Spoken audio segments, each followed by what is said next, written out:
So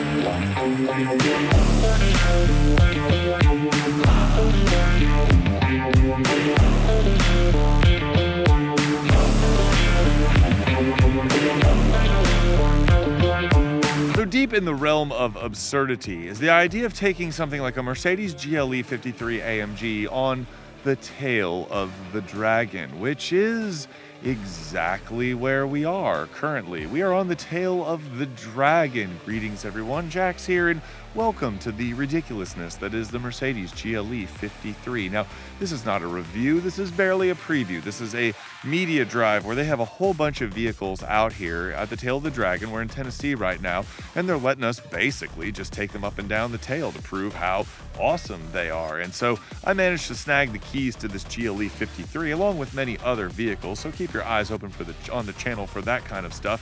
And this is like a surprisingly stupid awesome car on the tail of the Dragon. Now, is it actually something you'd want to take on the tail of the Dragon? Of course not. Absolutely not. Do not even think about it if you are a novice. However, can it handle the tail of the Dragon? Surprisingly, yes.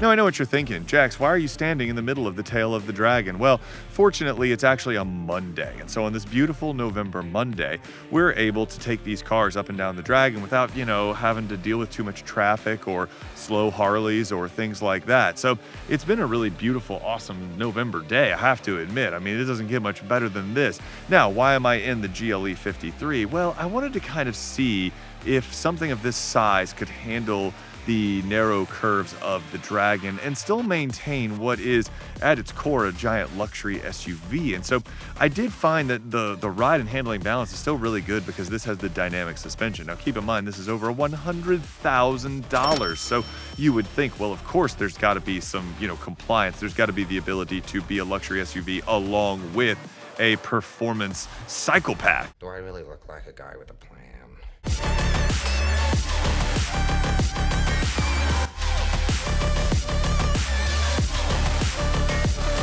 And you would be right. You would be right. I mean, styling-wise, I actually kind of like the way this thing looks. I'm not a huge fan of the coupe SUV movement. I think that it is sort of window dressing on a otherwise useful form factor. That didn't make any sense at all. But that's what happens when you're out here off script. So just kind of bear with me, okay?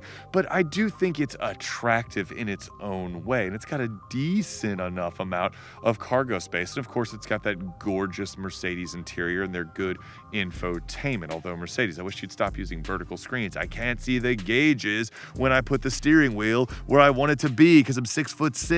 But anyway, I think it looks good. I think it feels good on the inside. It definitely feels like a $100,000 SUV. There's no question about that.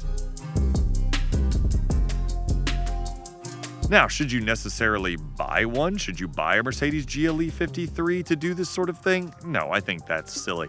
I had the Mazda Miata on this road, and I actually hadn't driven a Mazda Miata on the tail of the Dragon, and I thought that was like a perfectly transcendent experience. So I wouldn't buy a first-generation Rogue ever. I wouldn't buy a Mercedes GLE 53 to specifically do something like this. However, as a giant luxury sort of piece of adornment to kind of show off to your friends that you've made it that can also do sporty things, it's certainly not bad.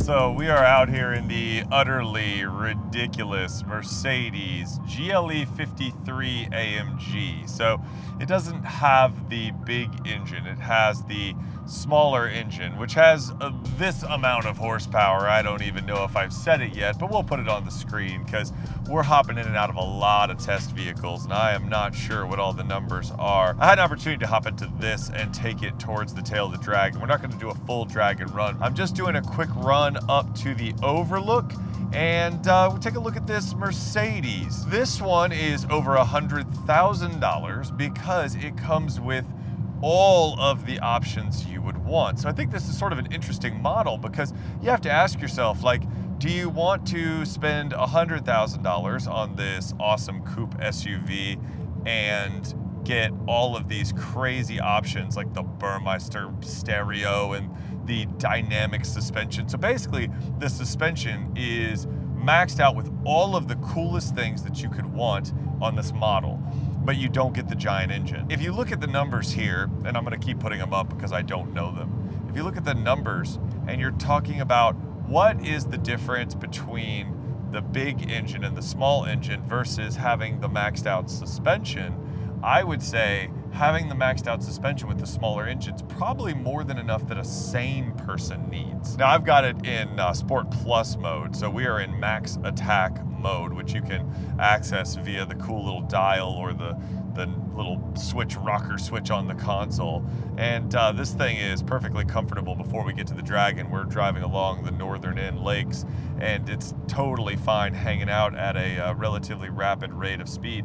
But one thing I noticed is I was in the Alfa Stelvio, so the Alfa Romeo Stelvio, ooh, new C8 and that blue, golly, that's a good looking vehicle. Oof. Oof. But I was in the Alfa Romeo Stelvio in the Veloce trim, not the Quadrifoglio, the Veloce. The Veloce. I like to say that word, Veloce.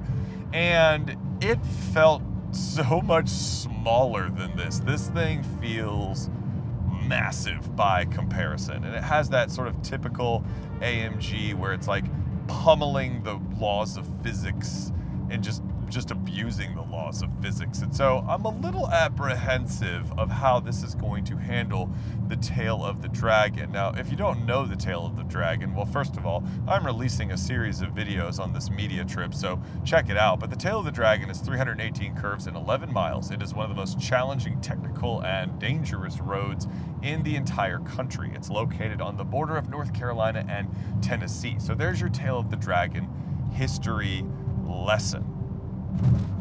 Oh, this thing will break your spine and make no apologies for it. That bridge was like brutal. And the tail of the Dragon rewards small, nimble vehicles, which this is most certainly not one of those. This is a mammoth vehicle that weighs approximately 80 trillion tons. Feels like it's the size of those giant dump trucks that they use in quarries or something. But like an AMG, the abilities here sort of defy logic. It's not as svelte, it's not as nimble, it's not as delicate as the Stelvio. There was something kind of endearing about the way that the Stelvio sort of knifed through the corners, and it felt smaller than it was. I mean, you're aware of its size on this road. This, you are never not aware of its size. And the other thing that's kind of comical about this is that we are maintaining extra legal speeds, and because this is a Mercedes, I just looked down and I was like, what in the world? Like, how are we going that fast? That doesn't even make sense. And we're crossing the bridge that marks the start of the Dragon, so let's give it the beans and let's go. Let's see what this thing can do and hope the brakes are up to the task. There goes the Stelvio back in the other direction. The throttle and brake are a lot more delicate than you'd expect for something of this size, and we're getting the burbles on the... Yeah, but you can feel that mass in the corner. Good gracious. Good gracious, this thing is big. Oh, it shouldn't be on this road, but it is. It's very smooth though. The Stelvio is a little bit more alive in your hands. This thing feels like it's just ironing out the road beneath it. Like we're carrying a lot of speed on this road, like a lot of speed. And it is not even fazed by this. This is kind of ridiculous. It is kind of ridiculous. And we're gonna get stuck behind what appears to be a Jeep Cherokee of some kind. This engine sounds absurdly good considering it's a turbo 6. Oh, this person's gonna do the pull off. Thank you, thank you. That was very nice of that person. They must know what they are doing up here. I mean, it takes a set, man. It takes a set. It shrugs it off like you would not think that something with this mass can do this. Good night. Throwing it around like this, and the brakes are just obnoxiously good. Holy crap. Sorry, I've got a new Dragon sign that I'm gonna put in the garage and it's banging around back there. Wow. I wish the pedal was a bit firmer in these tight turns. I wish the steering was a touch heavier as well. It's still a little too giant luxury SUV, even in Sport Plus mode, but its actual handling attributes are just stupid. I do think we're on the downhill going back to home base now. So I've been in this thing for a second. I do think that the steering needs to be a little quicker in Sport Plus mode. Now, I'm gonna give people a break. They're not engineering this thing for the tail of the Dragon. This is way worse than a racetrack. It's way tighter, it's way slower. So that's not what this thing is being made for, right? So you have to keep that in mind, that even if you bury the throttle and you get that sense of torque and you go hard on the brakes and they can take it, but then you turn in here and it's a quick turn in, but like you gotta wind it over on those decreasing radiuses. So a little more quickness would help. It's just a lot more extreme than anything you'd find on a racetrack, especially that like back to back corners. So that's something you wanna keep in mind if you ever come up to the Dragon. Now these like kind of open sweepers here, this thing, all whatever it is, like 5,000 pounds, should not be able to do that. It should not be able to go through those S's. It's a big no-no on the Dragon to cross the double yellow line. You're pretty much an awful person if you do. So keeping a vehicle of this size in the road, like where it's meant to be, is difficult. The steering is light enough that you can kind of just, it's just stupid. You can kind of just one-hand it through those sweepers. Here's the bad, nasty right-hander. Watch there. Oh, got a little squirrely on braking.